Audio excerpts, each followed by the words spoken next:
오늘 박은주 전도사님 설교이신데 남편분이 지금 갑자기 심정지가 오셔서 급하게 병원으로 가셨습니다. 우리 위해서 기도해 주시기를 바랍니다. 아직 소식은 들은 바가 없어서 함께 기도해 주시면 좋겠습니다. 오늘 함께 읽을 본문 그리고 제목은 구원의 복을 받은 우리 시편 133편입니다. 우리 세 절이니까요. 우리 함께 한번 읽어보도록 하겠습니다. 그 얼마나 아름답고 즐거운가, 형제 자매가 어울려서 함께 사는 모습. 뭐가 틀렸네요. 우리 위에 부은 보배로운 기름이 수염 곧 아론의 수염을 타고 흘러서 그 옷깃까지 흘러내림 같고 헤르몬의 이슬이 시온산의 내림과 같구나. 주님께서 그곳에서 복을 약속하셨으니 그 복은 곧 영생이다. 아멘. 머리 위에 부은입니다. 머리 위에. 2절에 우리 위에 아니고 머리 위에 부은.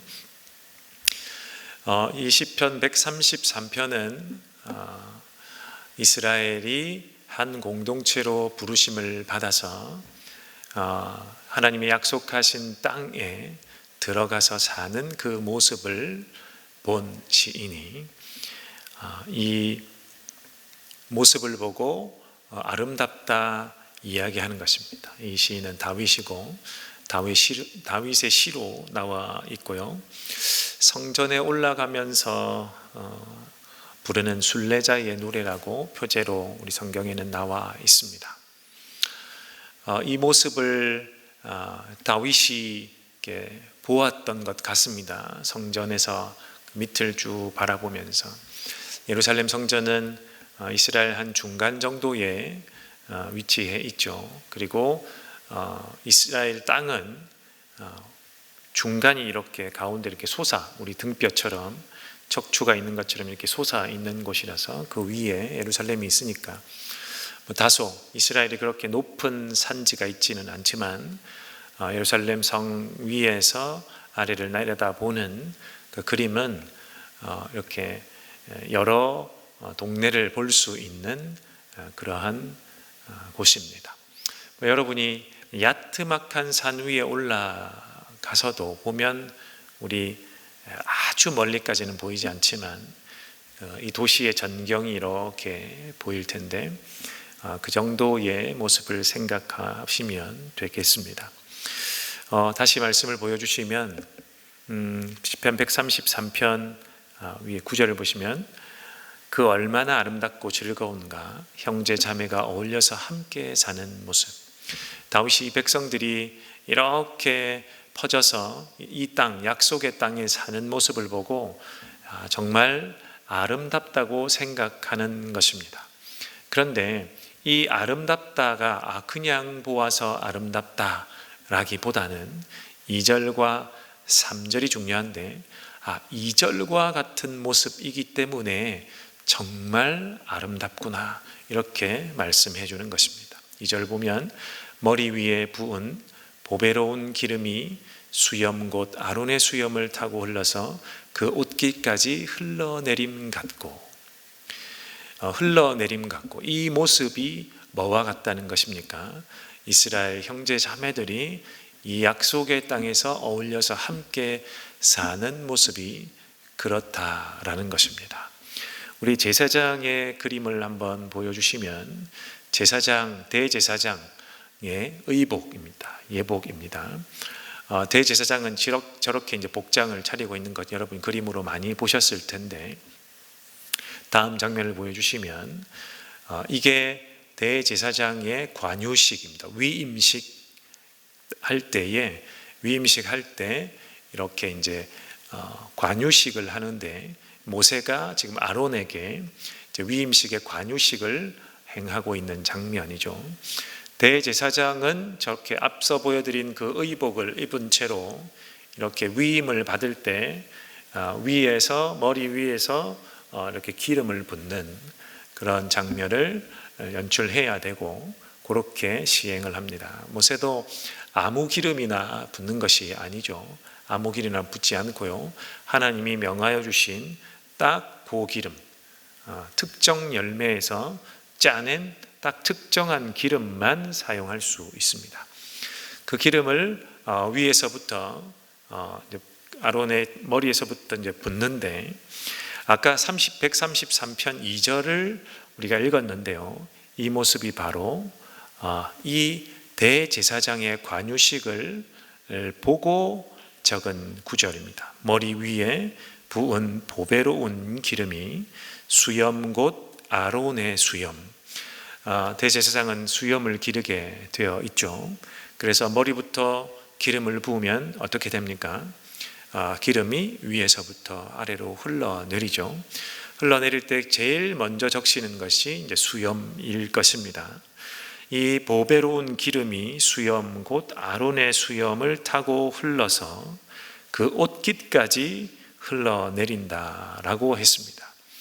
앞에 우리 제사장의 그림을 다시 보여주시면, 여러분 보시면 대제사장은 원피스를 입을까요? 투피스를 입을까요?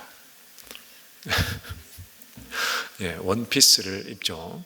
당시에 의복 문화가 우리와 같지 않으니까, 이 현대식이니까 지금 이렇게 우리가 투피스를 입고요.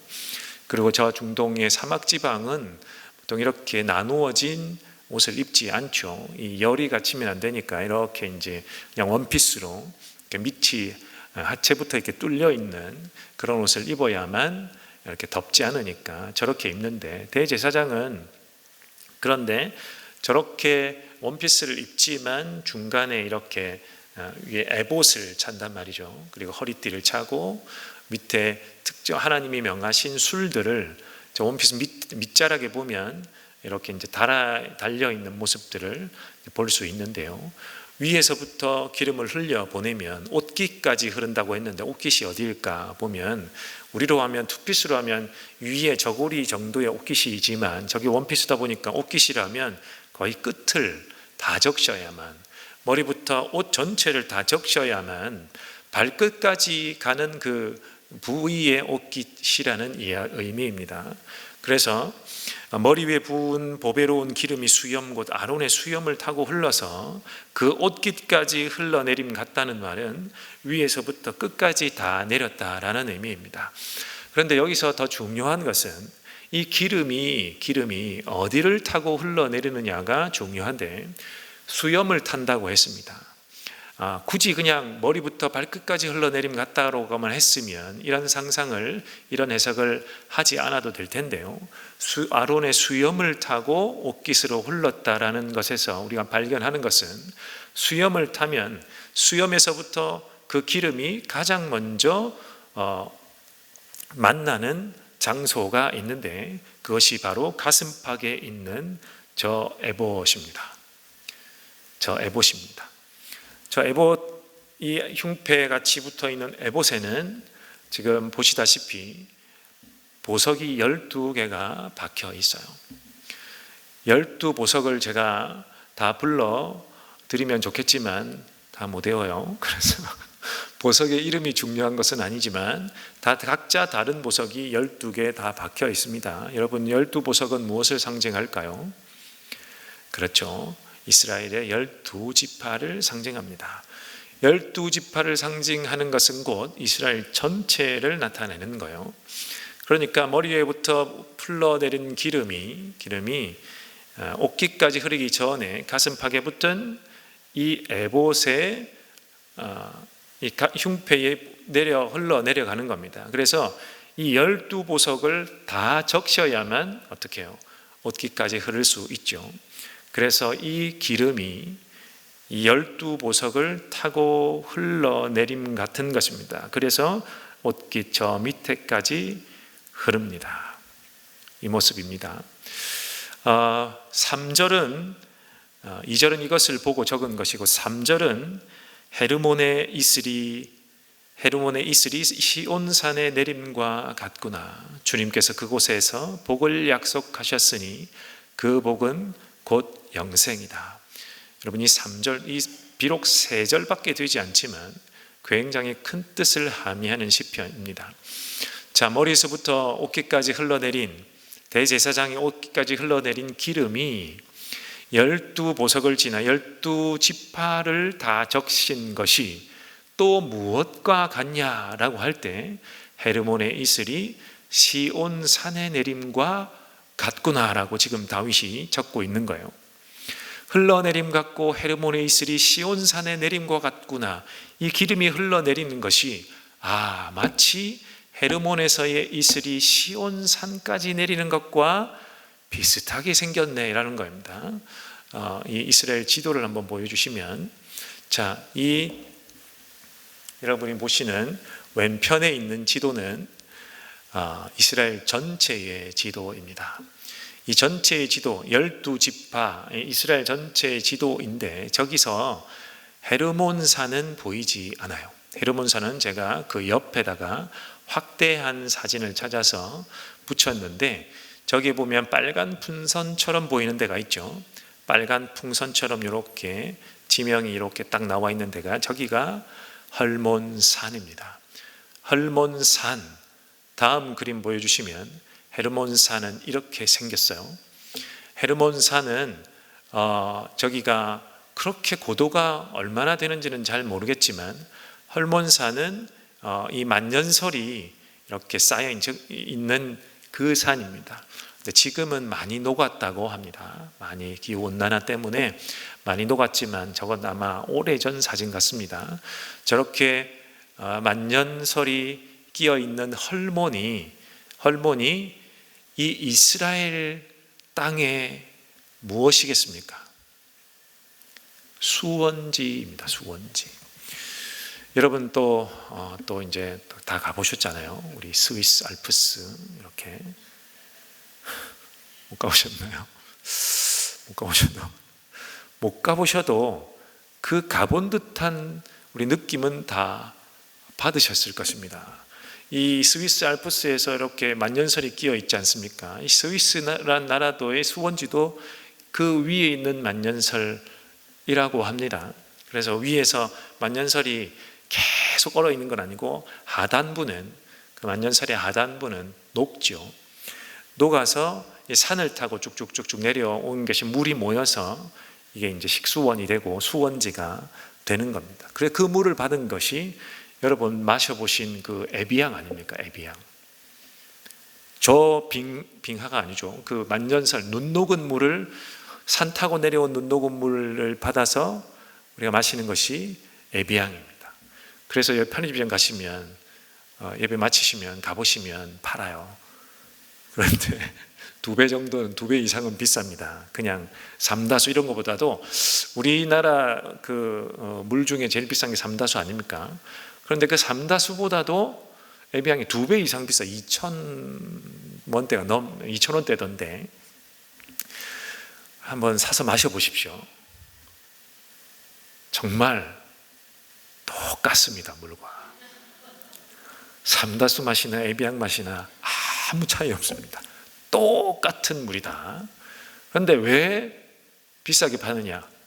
잘 모르겠어요. 그냥 스위스에 대한 동경, 우리가 가보지 못하니까 한번 느껴보라는 의미일까요? 어쨌든 그렇게 눈 녹아내린 물이 아까 앞에 지도를 다시 보여주시면 눈 녹아내린 물이 저 빨간 지점에서부터 쭉 흘러내려와 어디로 모일까요? 갈릴리 호수에 모입니다. 갈릴리 호수에 모인 물은 또 어디로 흘러갑니까? 요단강을 타고 쭉 저 밑으로 가서 사해에 모이게 되죠. 사해에 모인 물은 또 어디로 갈까요? 가지 않습니다. 저기서 멈추어서 어디로 가는지는 모르겠습니다. 계속 오기는 오는데 저 수위가 계속 높아지지 않는 것으로 봐서는 아마 지하로 내려가지 않을까 추정은 하지만 어디로 가는지는 잘 모르겠습니다. 저것과 같다라는 겁니다. 무엇이요? 위에서부터 대제사장을 삼을 때, 위임식을 할 때 관유를 머리끝에서부터 발끝까지 붓는 그 모습이 헐몬산의 이슬이, 만년설의 이슬이 모여 갈릴리를 이루고 요단강을 만들고 사해를 이루는 것과 같다라는 겁니다. 여러분, 땅을 찾을 때 지금은 우리가 땅을 찾아 나라를 이룰 것이 아니기 때문에 땅을 찾아 사람이 살려고 할 때 가장 중요한 것이 무엇입니까? 물입니다. 물. 가장 중요한 것이 물. 그래서 문명의 발원지는 다 무엇을 끼고 있었습니까? 물이 있는 강을 끼고 문명이 발달했다라는 것쯤은 우리가 다 배워서 알고 있지 않습니까? 그래서 사람이 모여 살 때는 물이 가장 중요한데, 물을 생각해 보시면 대제사장의 머리부터 흐르는 기름과 흡사한 것입니다. 저 물이 없으면 사람이 살 수 없죠. 그리고 물이 풍성하지 않으면 농사를 지을 수가 없고, 풍요로운 농사의 소출을 얻을 수가 없습니다. 다윗은 이 모든 것을 염두에 두고 이 시편을 적었습니다. 헤르몬의 이슬이 시온 산의 내림과 같구나. 시온 산은 어디입니까? 예루살렘 성전이 있는 산, 예루살렘 산입니다. 이 시온의 내림, 저 시온은 중간, 저 허리춤쯤에 있는데, 그쪽까지 물이 내려와야 예루살렘 성전, 그리고 그 주변에 사는 사람, 그 또 덮어져서 사는 사람 다 살 수 있죠. 시온의 내림 같구나. 주님께서 그곳에서 복을 약속하셨으니 그 복은 곧 영생이다. 저렇게 물이 풍성해야 이 백성이 이 땅에 잘 살 수 있습니다. 농사를 짓게 되고 풍요로움을 얻게 됩니다.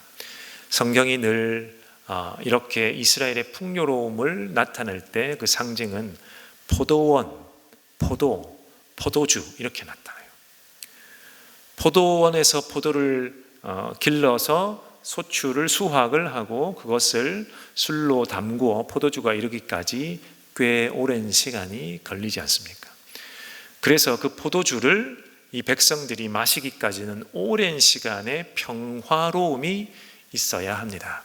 그래서 평화의 상징, 평안의 상징이 그리고 포도주입니다. 마찬가지로 이 풍요의 상징, 평안의 상징, 포도와 포도주인 것처럼 물도 여기에 해당이 됩니다. 그래서 풍요롭다는 것은 이 근원이 마르지 않는다라는 것입니다.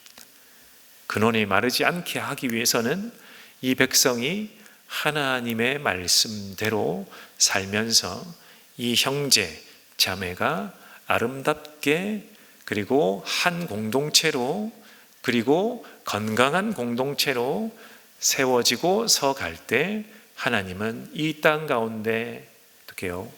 풍요와 풍성, 복을 끊이지 않고 주신다라는 겁니다. 무엇처럼?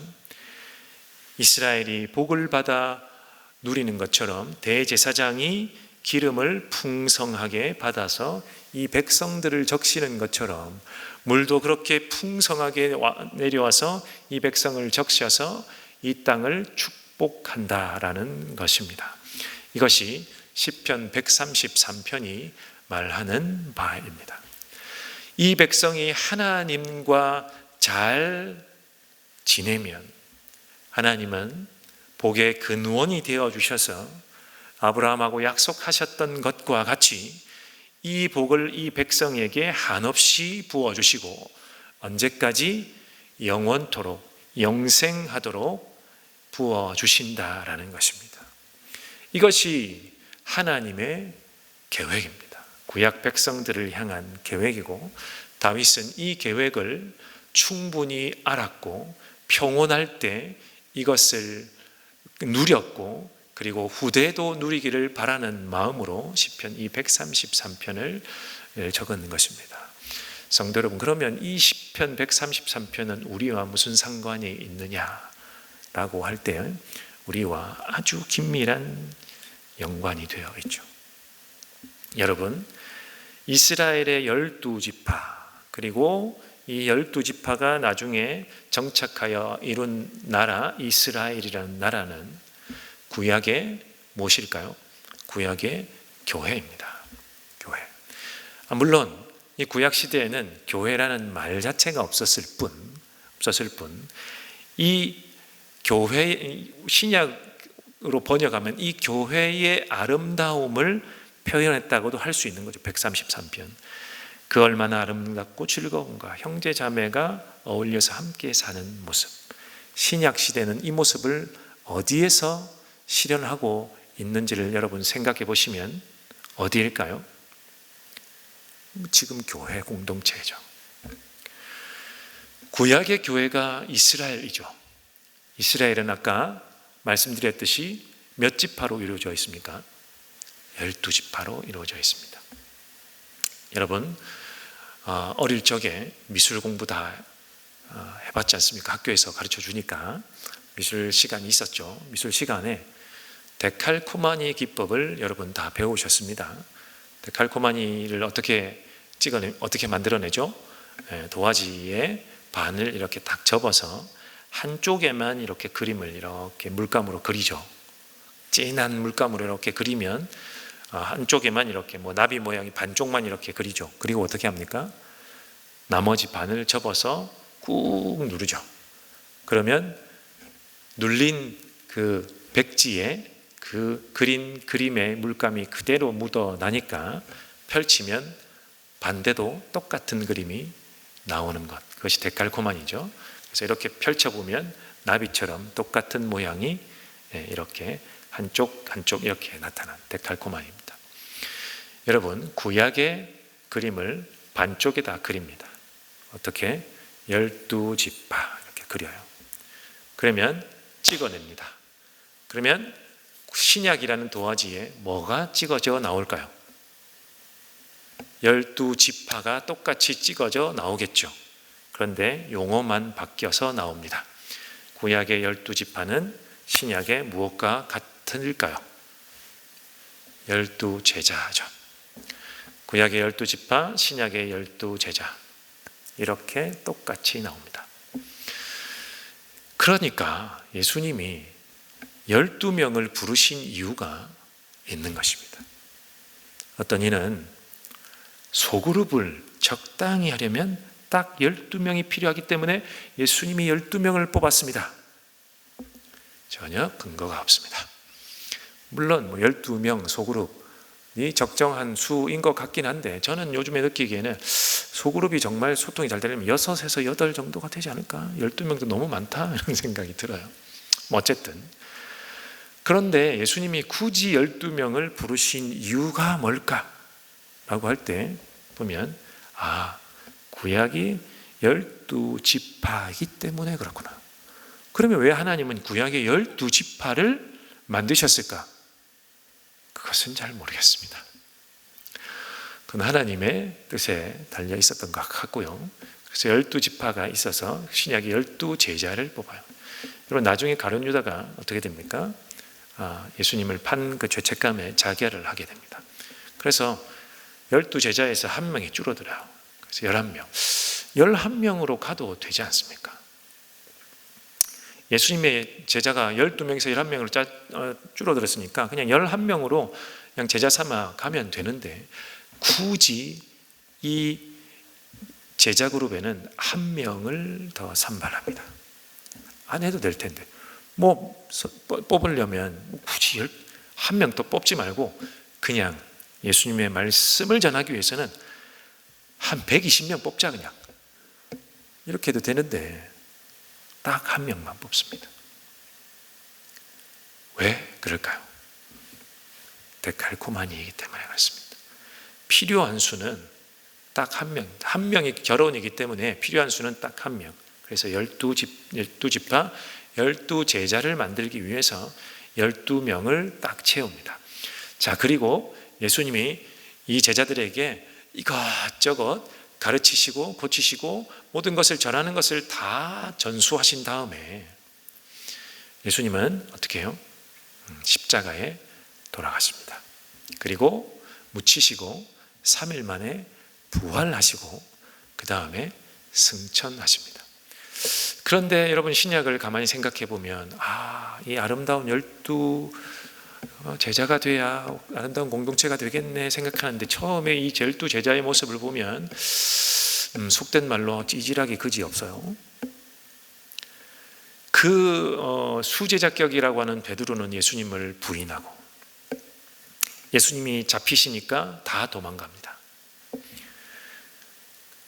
그런 제자들임에도 불구하고 예수님은 끝까지 그들을 믿으셨고 모든 것을 가르쳐 주셨는데 여기서 끝나지 않고요.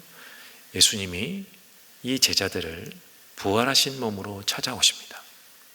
그리고 이 제자들을 회복시켜 주십니다. 도마는 예수님을 만져보고 알아서 회복이 되고 예수님을 3번 부인했던 베드로는 예수님이 네가 나를 사랑하느냐? 예, 주님 사랑합니다. 이것을 3번 물으심으로 제자 베드로를 회복시켜 주십니다. 이 12제자가 회복된 이후에 여러분 예수님이 다시 하늘로 올라가시면서 승천하시면서 다시 하나님을 보내주시는데 그 하나님이 바로 성령 하나님 아닙니까? 내가 너희에게 선물을 주노니 그 선물 바로 성령 하나님이라는 거예요. 이 성령 하나님이 제자들에게 임하시고 다락방의 제자들에게 그리고 거기 모인 모든 이스라엘의 백성들 120문도에게 임하시고 그리고 어디에까지 임하십니까? 이방인 고넬료까지 임하시는 것을 제자들이 봅니다. 이제 유대인만 택하신 것이 아니구나를 제자들이 눈으로 보아 알게 돼요. 우리에게만 성령 하나님이 오시는 줄 알았는데 이방인에게도 성령님이 오시는구나. 이것을 깨닫게 됩니다. 그리고 이어서 무엇이 탄생하는지를 눈여겨보셔야 합니다. 이 제자그룹이 회복된 다음에 성령이 오신 다음에 소리 소문 없이 사도행전에 보니까 무엇이 생겨납니까?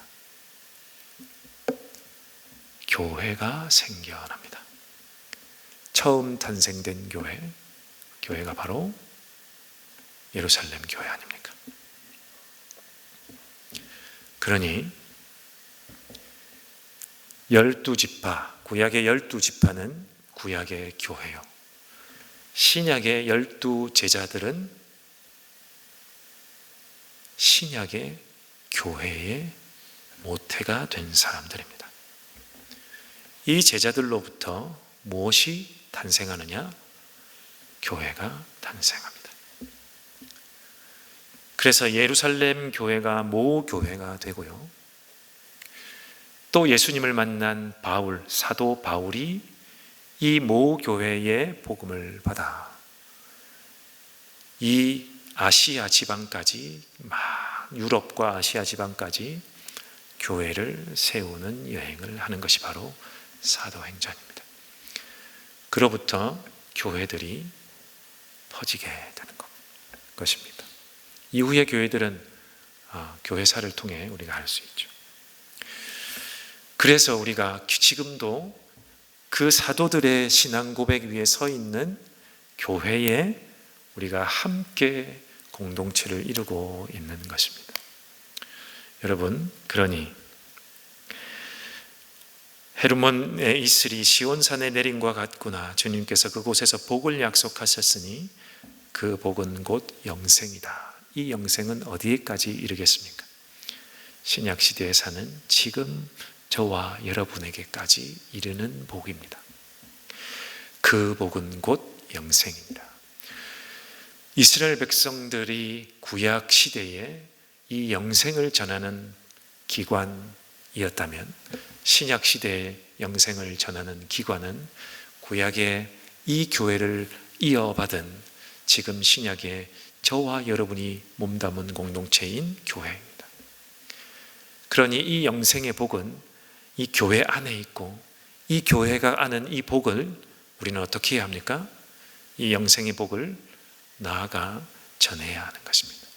그것이 예수 그리스도의 명령, 그것을 우리가 지상명령이라고 부르는 것입니다. 설교를 마무리합니다. 성도 여러분, 우리는 이렇게 복된 근원이 있는 사람들입니다. 이렇게 복을 받은 사람들입니다. 이 복이 나에게서만 그친다면 영생이 여기서 끝나는 것입니다, 여러분. 그래서 이 받은 복을 어떻게 합니까? 전해야 하는 거죠. 모르는 이들에게 전해야만 이 영생의 복이 계속 흘러가고 후대에도 흘러가는 것입니다.